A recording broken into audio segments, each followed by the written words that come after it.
મિત્રો, કડવું છે પણ સત્ય છે. આ એક ગીત હમણાં મેં સાંભળ્યું ને, આપણે અવિનાશ વ્યાસ અને ગૌરાંગ વ્યાસ સાહેબે જે એક વારંવાર આપણે જ્યાં ત્યાં એવા સમયે સાંભળ્યા ગીતને કે ત્યારે કોઈને શબ્દો કે ગીતમાં ધ્યાન દેવાની કોઈને હોયા જ ન હોય, કે આપણે એમ કહીએ કે આ દીકરીની વિદાયનું ગીત છે, એ સિવાય ક્યાંય ન વાગતું હોય. પણ આ ગૌરાંગભાઈ અને અવિનાશભાઈએ એવું નથી કે વિદાય ટાઈમે જ આ ગીત ગાવાનું હોય, પણ એક દીકરીને આશ્વાસન આપ્યું છે, દીકરીને હિંમત આપી છે કે દીકરી વિદાય થાય એ પહેલાં પણ આ સાંભળે ને, મગજમાં ઉતારી લે ને તો દીકરીને હિંમત આવી જાય. અને એક દીકરીનું જ પાત્ર એવું છે. અને હવે દરેક સમાજમાં, આપણો એક સમાજ નહીં, દરેક સમાજની અંદર એવા દૂષણ ભરાઈ ગયા છે કે દીકરી અને વહુમાં તફાવત રાખે છે.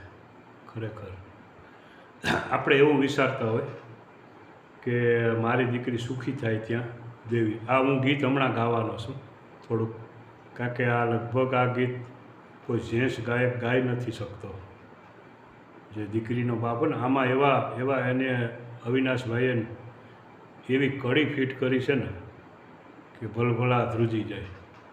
જેને ઘરે દીકરી હોય ને એને તો ખબર જ એની વિદાય કરી હોય. અને એ તો દીકરીનું ઘર તો કહે ને કે આપણે ઘરે નથી, બાપને ઘરે જિંદગી ન નીકળે, એ તો પરંપરા ચાલ્યું જ આવે. પણ મારો કહેવાનો મતલબ એવો કે જ્યારે સગપણ થવાનું હોય ને તો એ એવી મીઠી મીઠી મારે છે વાતો, અને અમે દીકરીની જેમ રાખશું. કેમ ભાઈ, આપણી દીકરીને આપણે સુખમાં દેવી છે તો સામાન્ય દીકરી પણ દીકરી જ છે ને, એનો એક બાપ છે ને.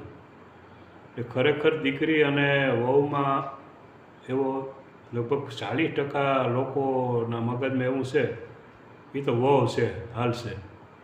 નહીં, દીકરીને ન કહેતા હો કાંઈ.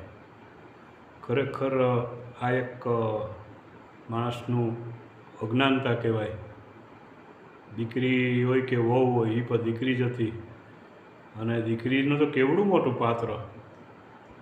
એટલે તમારું ગામ કબૂલ કરી લીધું, તમારું પરિવાર કબૂલ કરી લીધું, અંતે તમારા ગામનું સ્મશાન પણ કબૂલ કરી લીધું. 20 વર્ષ આંગળે રમ્યો હોય બાપને ઘરે, એવા લાડ લડાવ્યા હોય, અને સાસરે જાય ને પછી એને જે દુઃખ દ્યો છો ને, એ ખરેખર કીડા પડશો.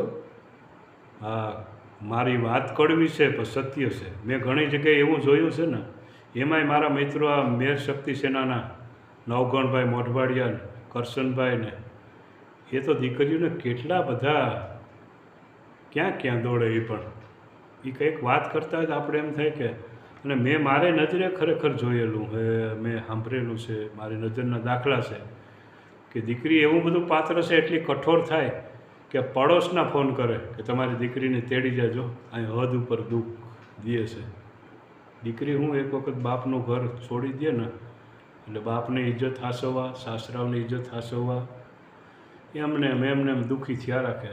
એટલે મારો કહેવાનો અર્થ એ છે કે ખરેખર હા એવું ન કરતા યાર. દીકરીનું પાત્ર એવું છે, દીકરી તો વંશવેલો, જે દીકરી છે આપણે આંગળે વહુ થઈને વંશવેલો આપણો વધારે, આપણું નામ રહેશે. અને પાછા જે વચમાં હોય એ માણસ શું કરે, ખાલી જશ ખાટવા માટે જ સગપણ કરાવે કે ભાઈ ફલાણી જગ્યાએ તમે દીકરીને દ્યો ને સુખી થાય. જ્યારે એ દીકરીને દુઃખ પડે છે ને તો ઘણા બધા એવા ઓછા લોકો કે વચમાં આવે કે ભાઈ મારી જવાબદારી હતી. આ બધી વાતો છે ને તો દરેક જાણે જ છે. અને આ કંઈ મેદાનમાં આવતું નથી, કારણ કે આપણે કહીએ ને કે ગાયું બસાવો, ગાયું કપાય છે. આ દીકરીને માથી જે દુઃખ પડે છે ને એ તો કેને કહે, બાપને પણ નથી કહેતી. લગભગ એવી એટલી ઘણી બધી દીકરી એવી હોય કે એને બાપને ન કહે, કારણ કે એના બાપને ચિંતા કરાવવા એ માગતા ન હોય કે મારા બાપાને કહેવું નથી, જેમ તેમ કરીને દિવસો કાપતા હોય. એટલે વધારે વાત તો નકામી કરવી. પણ આ એક ગીત મને હમણાં સામે આવ્યું ને એટલે મને એમ થયું કે, અને આ વિદાયનું ગીત ન સમજવાનું, આમાં દીકરીને સંસ્કાર દેવાના, દીકરીને તૈયારી રાખવાની કે મારે આ ઘર છોડીને જવું જોઈએ, આમને નામ મારે સાસરામાં રહેવું જોઈએ. એટલે નાનું એવું ગીત એક બે કડી ગાઉં.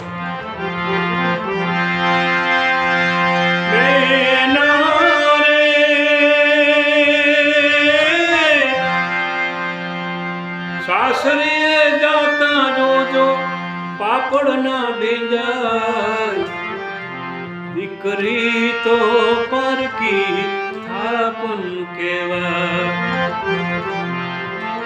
દીકરીને ગાય દોરે ત્યાં જાય, દીકરી તો પ્યાર કી થાપન કેવાય. બેની તારી માથે બાપનો હાથ હવે નહીં ફરશે, હાથ હવે નહીં ફરશે. રમતી તું જે ઘરમાં એની ભીતે ભીતો રડશે, ભીતે ભીતો રડશે. બેના રે વિદાયની આવસમી વેળા કોઈથી રોકી ના રોકાય, દીકરી તો પ્યાર કી થાપન કેવાય. દીકરીને ગાય દોરે ત્યાં જાય, દીકરી તો પ્યાર કી થાપન કેવાય.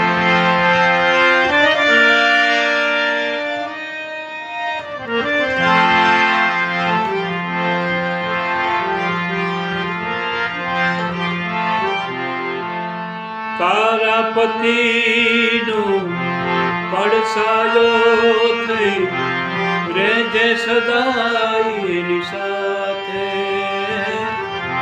રેજે સદાય એની સાથે. આ જ્યારે વાત આવી ને ત્યારે પતિના પડસાયો થઈને રેજે, ખરેખર ઘણા છોકરાઓને પણ મારી ટકોર છે કે હાવ માવડિયા ન રહેતા. હા, એ જ બધી જૂની મેમરી હોય. હા, દેશીમાં ન રહેતા આજનો જમાના પ્રમાણે રહેવાનું, અને અંતે ખરેખર કોઈ નહીં થાય. આપણી પહેલાં આપણા માવતર વયા જવાના છે, આપણે પહેલાં જવાના છે. લગભગ ભગવાનને એવી દયા છે કે સ્ત્રી પુરુષને પાછળ જ રહેશે, અને અંતે આપણી સેવા પણ એ જ કરશે. એટલે એને ખરેખર વધારે તો છોકરાઓને પણ સમજવાની જરૂર છે કે મારી ઘરેથી મારી ધર્મપત્ની છે, મારી ઘરવાળી છે, અને એટલું દુઃખ મારા ડોહા આપે છે, તો મારે વચમાં આવવું જોઈએ. તારા આધારે તો ત્યાં પડી છે. હે,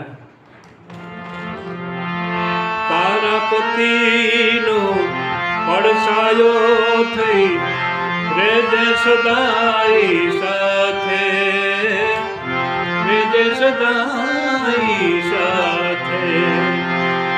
સુહાગી કંકુ છે તમારે, કંકડ શોભે હાથે, કંકડ શોભે હાથે. બેના રે તારી આવેણીના ફૂલ કોઈ દી ના કરમાય, દીકરી તો પ્યાર કી થાપન કેવાય. દીકરીને ગાય દોરે ત્યાં જાય, દીકરી તો પ્યાર કી થાપન કેવાય.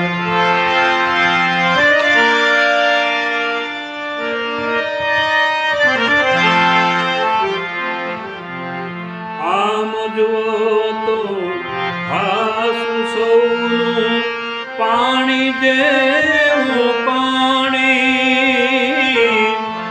આમ જુઓ તો હાસુ સૌનું પાણી જેવું પાણી.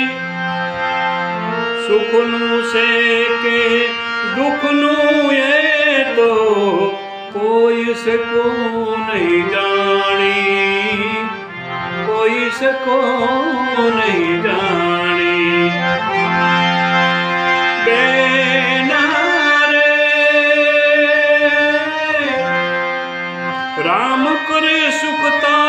કોઈ દી નજરું ના નજરાય દીકરી તો પ્યાર કી થાપણ કહેવાય દીકરીને ગાય દોરે ત્યાં જાય દીકરી તો પ્યાર કી થાપણ